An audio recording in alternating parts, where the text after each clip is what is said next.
আমাৰ মাজত উপস্থিত আমাৰ ৰাজ্যিক কাৰ্যনিৰ্বাহক সদস্য অনুপ কুমাৰ মেধি ডাঙৰীয়া, আমাৰ মাজত উপস্থিত জিলাৰ সন্মানীয় উপসভাপতি হিতেশ ঠাকুৰীয়া ডাঙৰীয়া, আমাৰ মাজত উপস্থিত আমাৰ ZPC জিতুনাথ ডাঙৰীয়া, আমাৰ মাজত উপস্থিত আমাৰ জিলাৰ সন্মানীয় বিষয়ববীয়াসকল, আমাৰ মাজত উপস্থিত আমাৰ মণ্ডলৰ সন্মানীয় বিষয়ববীয়াসকল, বুথৰ সন্মানীয় বিষয়ববীয়াসকল, শক্তি কেন্দ্ৰৰ সন্মানীয় আহ্বায়কসকল, লগতে আমাৰ বিভিন্ন অনুষ্ঠানৰ পৰা অহা অতি শ্ৰদ্ধাৰ ৰাইজ, আপোনালোক আটাইকে মৰমৰ শ্ৰদ্ধা জ্ঞাপন কৰিছোঁ।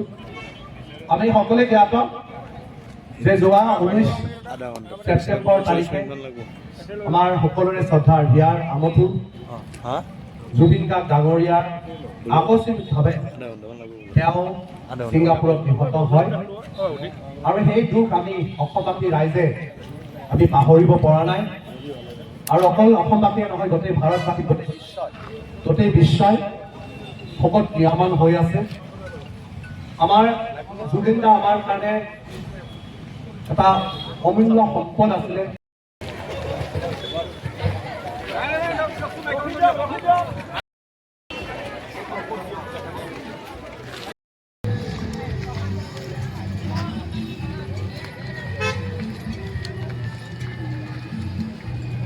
Jai Jabinda!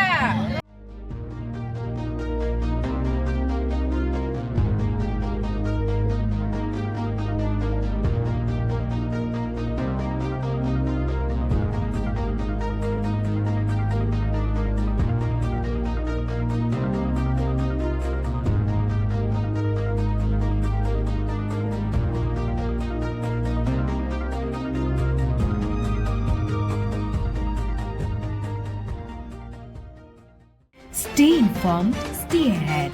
News NE 365.